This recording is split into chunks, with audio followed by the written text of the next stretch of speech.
Article 300.22(c)(1) of the National Electrical Code, or NEC, addresses wiring methods and ducts used for dust, loose stock, or vapor removal, and wiring methods for other environmental air.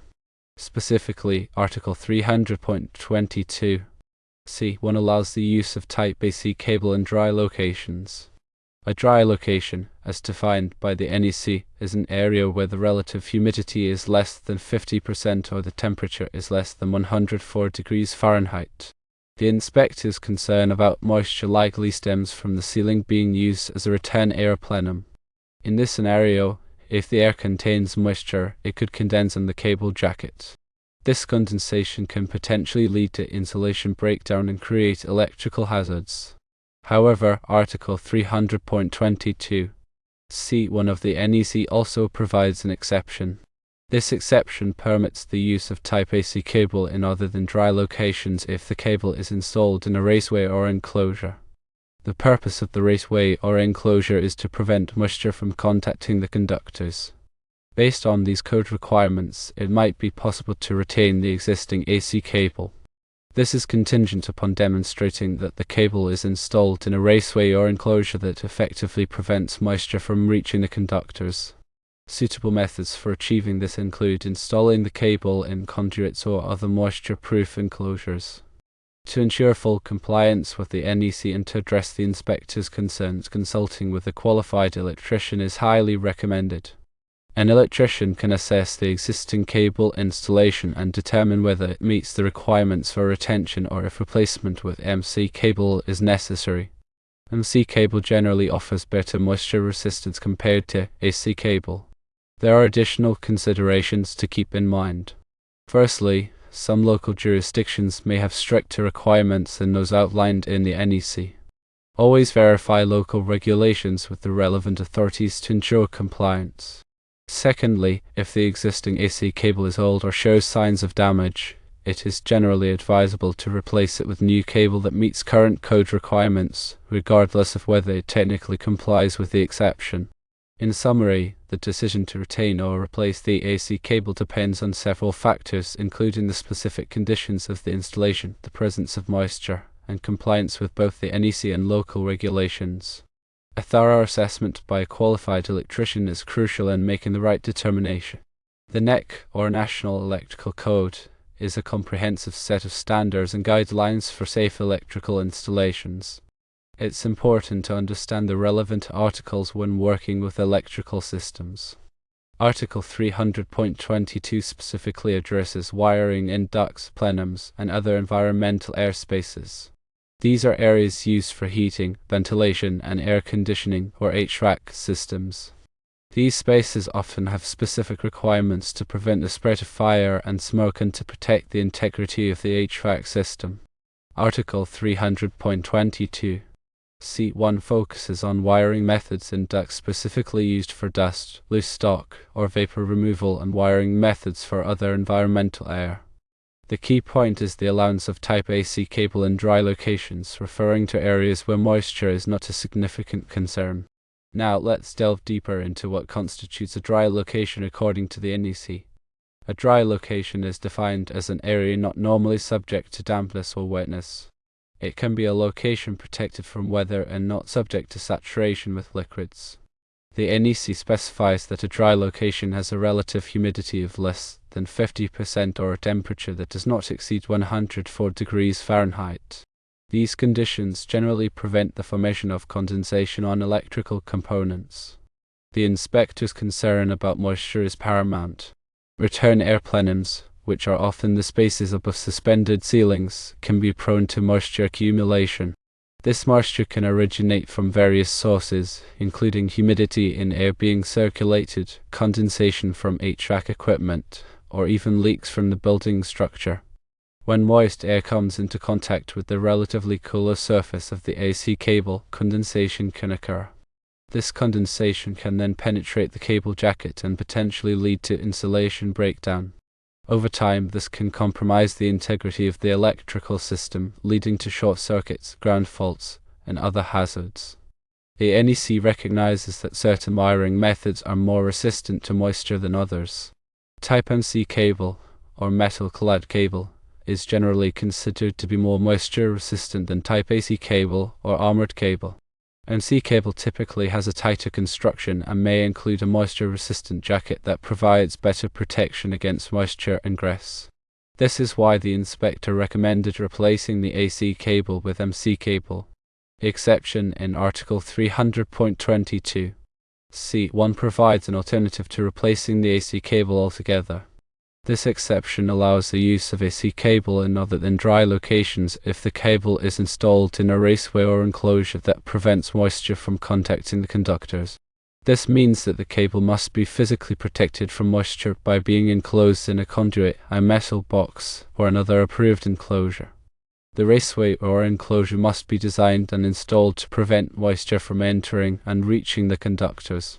This typically involves using watertight fittings and seals to ensure that the enclosure is effectively sealed. Before making a decision about whether to retain or replace the AC cable, a thorough assessment of the existing installation is essential. This assessment should be conducted by a qualified electrician who is familiar with the NEC and local electrical codes.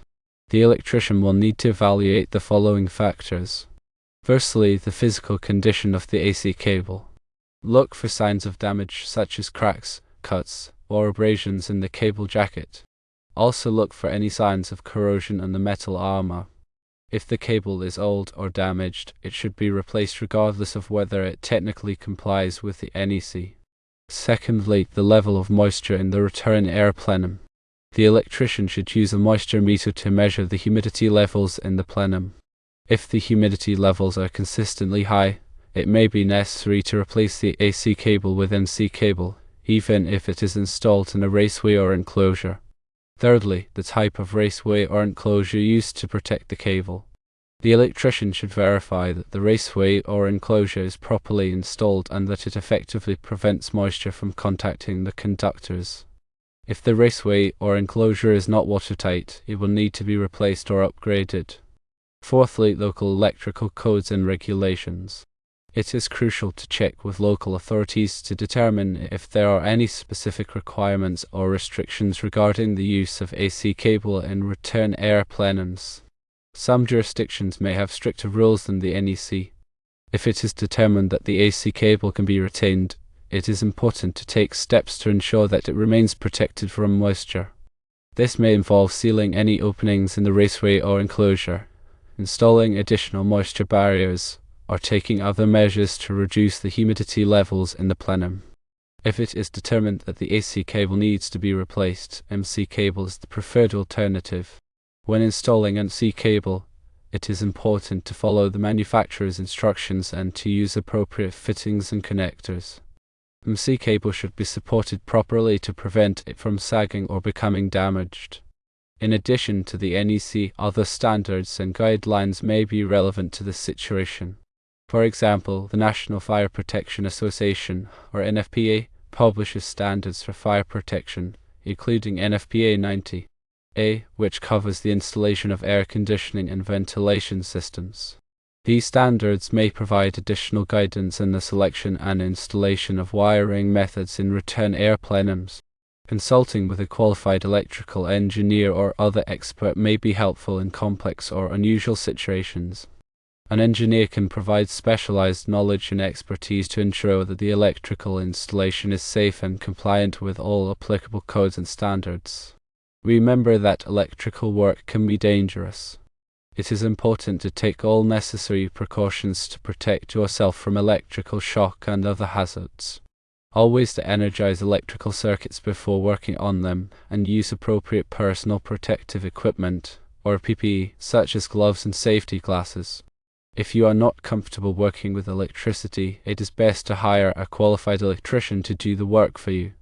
Proper grounding is essential for electrical safety. Grounding provides a path for fault current to flow back to the source, which helps to protect people and equipment from electrical shock. All electrical equipment and wiring should be properly grounded in accordance with the NEC. Overcurrent protection devices, such as circuit breakers and fuses, are designed to protect electrical circuits from overloads and short circuits. These devices should be properly sized and installed in accordance with the NEC. Regular inspections and maintenance are important for ensuring the safety and reliability of electrical systems. Electrical systems should be inspected periodically by a qualified electrician to identify any potential problems. Maintenance should be performed as needed to keep the system in good working order. Article 100 of the NEC provides definitions for many terms used in the code. Understanding these definitions is essential for interpreting and applying the NEC correctly. Some key definitions include approved, qualified person, and location. Try. Article 110 of the NEC covers general requirements for electrical installations. This article includes requirements for working space around electrical equipment, protection of conductors, and identification of equipment. Article 200 of the NEC covers the use and identification of grounded conductors. This article specifies the requirements for grounding electrical systems and equipment. Article 210 of the NEC covers branch circuits. This article specifies the requirements for the number and type of branch circuits in a building. Article 225 of the NEC covers outside branch circuits and feeders. This article specifies the requirements for wiring that runs outside of a building. Article 230 of the NEC covers services. This article specifies the requirements for the electrical service entrance to a building. Article 240 of the NEC covers overcurrent protection. This article specifies the requirements for circuit breakers and fuses. Article 250 of the NEC covers grounding and bonding. This article specifies the requirements for grounding electrical systems and equipment. Article 300 of the NEC covers general wiring methods. This article specifies the requirements for various types of wiring methods, including conduit, cable, and racewire. Article 310 of the NEC covers conductors for general wiring. This article specifies the requirements for the size and ampacity of conductors. Article 314 of the NEC covers outlet, device, pole, and junction boxes, conduit bodies, fittings, and handhole enclosures. This article specifies the requirements for these types of enclosures. Article 320 of the NEC covers armored cable type AC. This article specifies the requirements for AC cable. Article 330 of the NEC covers metal-clad cable type MC. This article specifies the requirements for MC cable. Article 334 of the NEC covers non-metallic sheet cable types NM, NMC, and NMS. This article specifies the requirements for these types of cables. Article 340 of the NEC covers underground feeder and branch circuit cable type UF. This article specifies the requirements for UF cable. Article 350 of the NEC covers flexible metal conduit type FMC. This article specifies the requirements for FMC. Article 352 of the NEC covers rigid polyvinyl chloride conduit type PVC.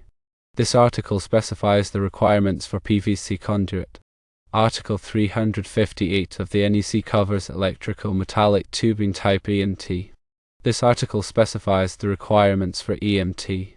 Article 362 of the NEC covers electrical non-metallic tubing type ENT. This article specifies the requirements for ENT. Article 392 of the NEC covers cable trays. This article specifies the requirements for cable trays. The ampacity of a conductor is the maximum current in amps that the conductor can carry continuously under specified conditions of use without exceeding its temperature rating. The ampacity of a conductor is determined by several factors, including the size of the conductor, the insulation type, ambient temperature, and the number of conductors in a raceway or cable. The NEC provides tables that list the ampacity of conductors for various conditions of use. It is important to select conductors with an ampacity that is sufficient for the load that they will be carrying. Overloading a conductor can cause it to overheat, which can lead to insulation damage and fire. Voltage drop is the decrease in voltage that occurs along a conductor due to the resistance of the conductor. Voltage drop can cause equipment to operate inefficiently or not at all. The NEC recommends that the voltage drop on branch circuits should not exceed 3% and that the voltage drop on feeders should not exceed 5%. It is important to select conductors with a size that is sufficient to minimize voltage drop. Short circuit current is the current that flows in a circuit during a short circuit. Short circuit current can be very high and it can cause significant damage to electrical equipment. Overcurrent protection devices are designed to protect electrical circuits from short circuit currents. Ground fault current is the current that flows in a circuit when there is a ground fault. A ground fault occurs when a conductor comes into contact with a grounded surface. Ground fault current can be dangerous and it can cause electrical shock. Ground fault circuit interrupters, or GFCIs, are designed to protect people from ground fault current. Harmonics are distortions of the sinusoidal waveform of alternating current, or AC, voltage and current. Harmonics can be caused by nonlinear loads such as electronic equipment and fluorescent lighting. Harmonics can cause a variety of problems, including overheating of electrical equipment, increased energy consumption, and interference with communication systems. Surge protection devices, or SPDs, are designed to protect electrical equipment from voltage surges. Voltage surges can be caused by lightning strikes, power outages, and other events. SPD divert the surge current to ground, which protects the equipment from damage. Power quality refers to the characteristics of the electrical power that is delivered to a load. Poor power quality can cause a variety of problems, including equipment malfunction, reduced equipment life, and increased energy consumption. Power quality problems can be caused by harmonics, voltage sags, voltage swells, and other disturbances. Energy efficiency refers to the amount of energy that is used to perform a task. Energy-efficient equipment and practices can save money and reduce the environmental impact of energy use. The NEC contains requirements for energy efficiency, such as requirements for lighting, controls, and motor efficiency. Renewable energy sources, such as solar and wind, are becoming increasingly popular. The NEC contains requirements for the installation of renewable energy systems. These requirements are designed to ensure the safety and reliability of these systems. Electric vehicles are becoming increasingly popular. The NEC contains requirements for the installation of electric vehicle charging equipment. These requirements are designed to ensure the safety and reliability of this equipment. Smart homes are becoming increasingly popular. Smart homes use technology to automate tasks and improve energy efficiency. The NEC contains requirements for the installation of smart home systems. These requirements are designed to ensure the safety and reliability of these systems. In conclusion, understanding electrical codes and standards is crucial for ensuring the safety and reliability of electrical systems. The NEC provides a comprehensive set of guidelines for electrical installations, and it is important to follow these guidelines carefully. Consulting with a qualified electrician or electrical engineer can help to ensure that electrical systems are installed and maintained properly.